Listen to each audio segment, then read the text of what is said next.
Selamat malam, sahabatku. Pendongeng malam hadir untuk menemani tidur kalian dengan kisah penuh inspiratif, arti sebuah persahabatan. Sebelum kita masuk kisahnya, mari hela napas dalam dan lepaskan perlahan. Ambil posisi ternyamanmu, pejamkan matamu perlahan, biarkan kegelapan menyelimutimu dengan hangat. Inilah kisahnya.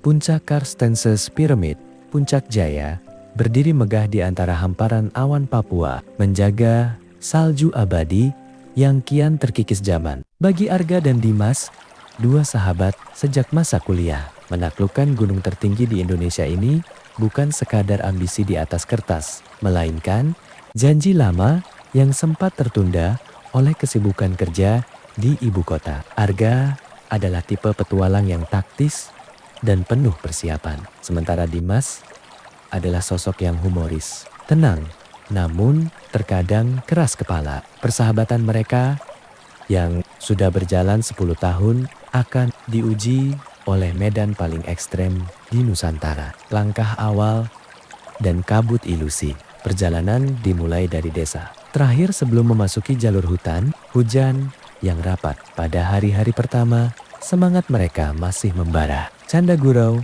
khas anak. Jakarta menemani langkah kaki yang membelah jalur berlumpur dan akar-akar pohon raksasa. Kalau kita sampai di puncak, gue bakal lamar Siska pakai es dari sana. Seloroh Dimas sambil membetulkan letak kerumitan tali ranselnya yang berbobot 25 kg. Arga tertawa. Gaya lu, sampai terasa sering. Bawah aja napas lu udah kayak kereta uap. Namun, gunung punya cara sendiri untuk meruntuhkan kesombongan manusia. Memasuki hari ketiga, vegetasi mulai berubah. Hutan hujan berganti menjadi sabana berbatu yang gersang. Dan udara dingin mulai menggigit tulang. Disinilah rintangan sebenarnya dimulai. Ujian fisik dan ego yang terluka. Malapetaka pertama datang saat mereka harus menyeberangi jembatan tali darurat di atas jurang yang dalam. Hujan deras mengguyur tanpa ampun, membuat tali menjadi licin. Dimas yang berada di depan tiba-tiba terpeleset. Ransel beratnya menarik tubuhnya ke belakang, membuatnya menggantung di tepi jurang. Arga, pegangan gue lepas, teriak Dimas. Panik yang luar biasa menggantikan wajah jenakanya. Tanpa berpikir panjang, Arga menjatuhkan dirinya ke tanah basah, mencengkeram tali pengaman Dimas dengan seluruh kekuatannya. Telapak tangan Arga bergesekan hebat dengan tali kasar hingga berdarah. Namun, dia menolak untuk melepaskannya. Dengan sisa tenaga dan bantuan porter lokal, Dimas berhasil ditarik ke atas. Malam itu, di dalam tenda yang diguncang badai angin, suasana menjadi hening. Tidak ada tawa. Dimas duduk termenung memandangi Arga yang sedang mengobati tangannya yang melepuh. Gue minta maaf gak? Gara-gara ego gue yang pengen buru-buru. Lu jadi kayak gini, kata Dimas pelan. Suaranya bergetar menahan dingin dan rasa bersalah. Arga menatap sahabatnya, lalu tersenyum tipis. Gue kesini bukan buat kompetisi. Dim, kita berangkat berdua. Pulang harus berdua. Gunung gak kemana-mana. Tapi nyawa lu cuma satu. Di malam yang membeku itu, ego mereka runtuh. Mereka menyadari bahwa di atas gunung ini, mereka tidak bisa berdiri sendiri. Mereka saling membutuhkan. Lembah duka dan keajaiban berbagi. Hari kelima adalah titik terendah fisik mereka. Gejala acute mountain sickness, AMS, mulai menyerang Dimas. Kepalanya pusing hebat dan dia terus muntah. Langkah kakinya gontai. Dan beberapa kali dia meminta Arga untuk meninggalkannya saja bersama porter. Agar Arga bisa mencapai puncak, Arga menolak keras. Dia mengambil alih sebagian beban dari ransel Dimas, mengikatkan tubuh mereka dengan tali webbing, dan menuntun Dimas selangkah demi selangkah. Saat air minum mereka membeku dan logistik menipis, mereka berbagi satu bar coklat terakhir. Secara adil bukan lagi soal siapa yang paling lapar, tapi bagaimana cara agar keduanya tetap bertahan hidup. Dalam duka dan rasa sakit itu, ada sukacita yang magis. Saat mereka beristirahat di base camp danau-danau, langit malam terbuka bersih. Jutaan bintang Milky Way membentang di atas kepala mereka, memantul di permukaan danau yang jernih. Indah banget ya. Gak, bisik Dimas yang berbaring di sebelah Arga, memakai jaket tebal berlapis. Iya, dan gue bersyukur ngeliat ini bareng lu, bukan orang lain. Jawab Arga tulus. Puncak keabadian. Arti sebuah sahabat. Hari penyerbuan puncak Summit Attack tiba pukul 2 dini hari. Medan terakhir adalah dinding batu vertikal yang membutuhkan teknik rock climbing dan nyali baja. Tangan Arga yang terluka terasa ngilu, sementara paru-paru Dimas terasa terbakar karena tipisnya oksigen. Setiap kali salah satu dari mereka ingin menyerah, tatapan mata sahabatnya menjadi bahan bakar untuk melangkah 1 demi 1 sentimeter ke atas. Mereka saling berteriak memberi semangat di tengah deru angin yang memekakan telinga, hingga akhirnya tepat saat matahari terbit membelah ufuk timur, langkah kaki mereka menapak di dataran tertinggi Indonesia, puncak Carstensz Pyramid. Di sekeliling mereka hanya ada hamparan awan putih dan salju abadi yang berkilauan terkena sinar matahari pagi. Dunia seolah berada di bawah kaki mereka. Dimas langsung jatuh terduduk,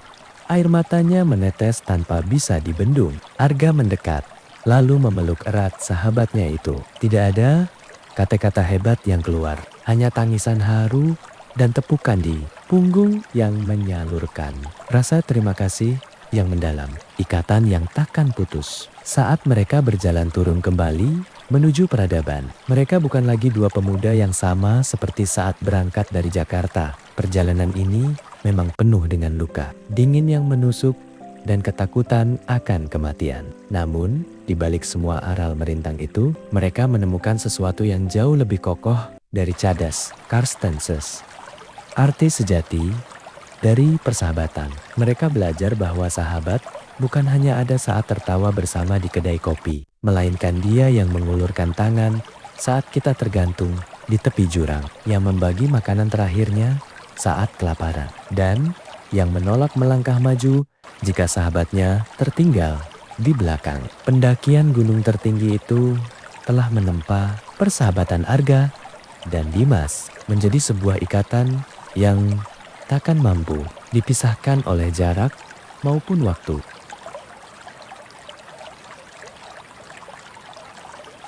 Waktu seolah memiliki caranya sendiri untuk memutar roda takdir. Bagi Dika dan Mita, masa kecil di sebuah kompleks perumahan pinggiran kota adalah lembaran awal kisah mereka. Mereka adalah dua bocah yang tak terpisahkan, berbagi es mambo, bersepeda sepulang sekolah, dan membangun benteng dari kardus bekas. Namun, saat menginjak usia 10 tahun, ayah Mita harus pindah tugas ke luar pulau. Perpisahan itu terjadi begitu cepat, menyisakan tangis kekanak-kanokan dan janji untuk saling mengingat yang perlahan memudar di kikis waktu. 10 tahun berlalu tanpa kabar. Pertemuan di bawah rinai hujan kampus. Tahun pertama perkuliahan di salah satu universitas negeri di Bandung, membawa atmosfer baru yang sibuk. Di tengah hiruk pikuk ospek dan pencarian kelas, hujan deras tiba-tiba mengguyur selasar gedung Fakultas Teknik. Seorang gadis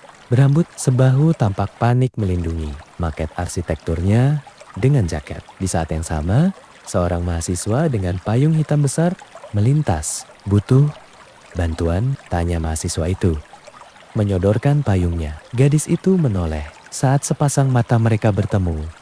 Waktu seolah berhenti mendadak. Ada jeda beberapa detik sebelum memori masa kecil yang terkubur dalam-dalam menyeruak ke permukaan. Tahi lalat kecil di bawah mata kiri si gadis dan tatapan teduh si pemuda. "Dika," bisik gadis itu ragu. "Mita, ini beneran lu?" Dika melebarkan matanya, hampir menjatuhkan payungnya. Sore itu, di kantin kampus yang riuh oleh suara air hujan, dua sahabat kecil yang hilang kembali dipertemukan.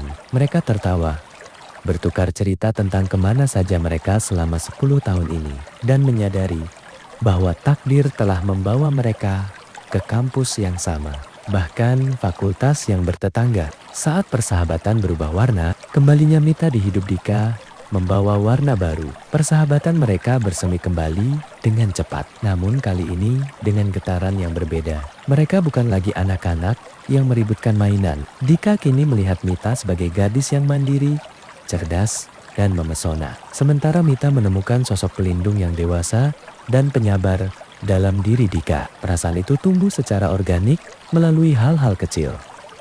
Dika yang selalu menemani Mita begadang menyelesaikan tugas maketnya hingga dini hari.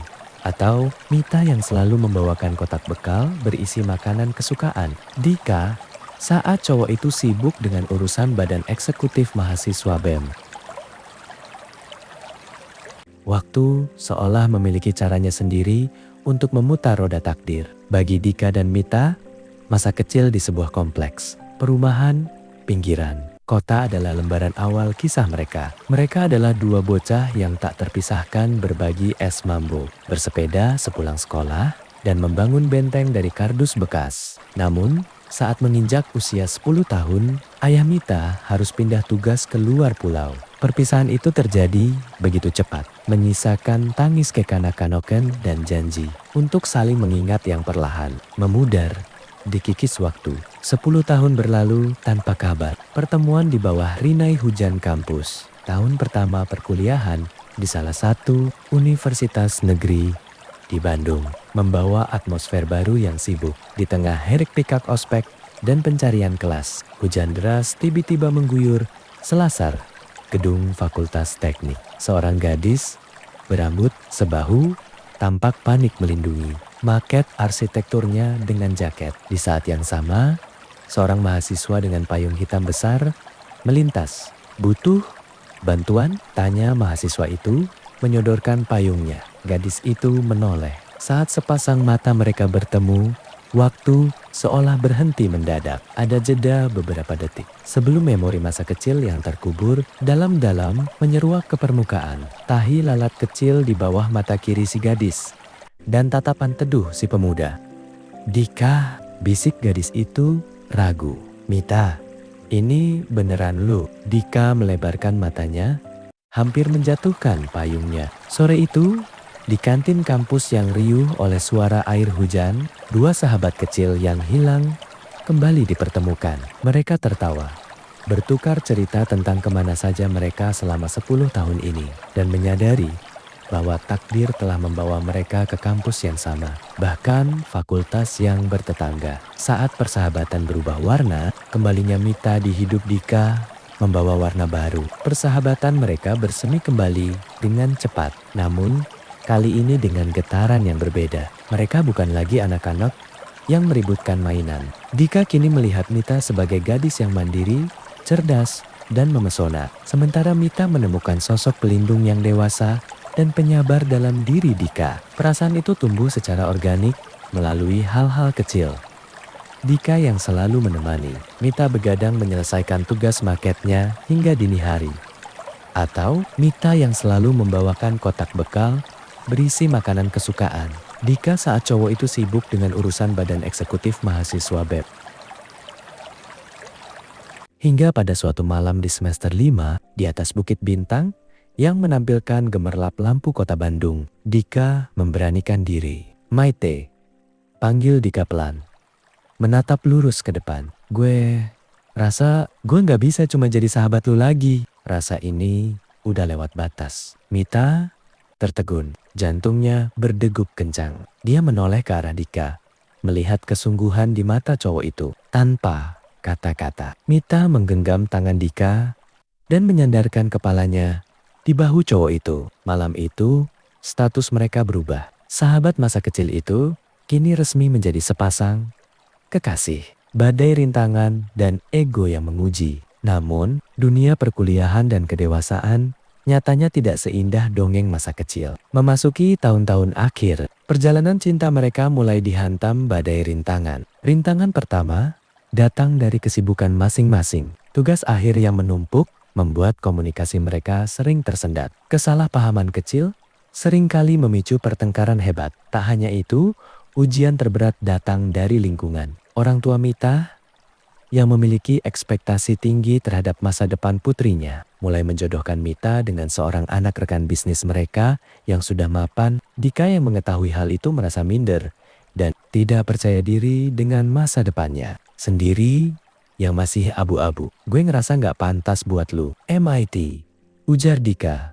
Suatu hari saat mereka bertengkar di taman kampus. Gue bahkan belum tahu setelah lulus mau kerja di mana. Sedangkan orang tua lu udah nyiapin semuanya buat lu. Mita menangis mendengar kalimat itu. Kenapa lu menyerah sebelum kita berjuang, Dik? Gue milih lu, bukan pilihan orang tua gue. Hubungan mereka menjadi renggang. Cinta yang awalnya menjadi tempat bersandar, kini perlahan terasa membebani. Karena tekanan dari luar dan ego. Mereka yang somasima terluka oleh keadaan.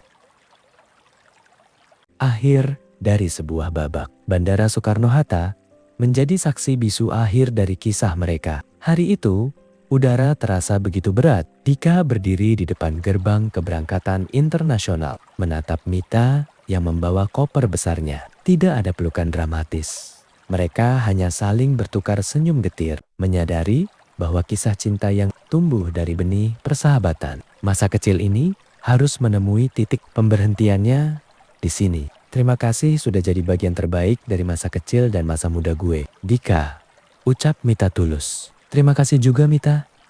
Sukses di sana ya, balas Dika. Mita berbalik, berjalan perlahan memasuki area imigrasi tanpa menoleh lagi. Karena dia tahu jika dia menoleh, dia tidak akan sanggup melangkah pergi. Dika tetap berdiri di sana sampai sosok Mita hilang di balik kerumunan. Cinta mereka memang harus berakhir karena terpisah oleh jarak yang teramat jauh dan takdir yang tak lagi searah. Namun, mereka pergi membawa kedewasaan. Persahabatan masa kecil yang berubah jadi cinta itu mungkin telah usai. Tetapi, jejak kebaikannya akan selalu hidup dalam ingatan mereka masing-masing. Sebagai kisah terindah yang pernah mereka miliki.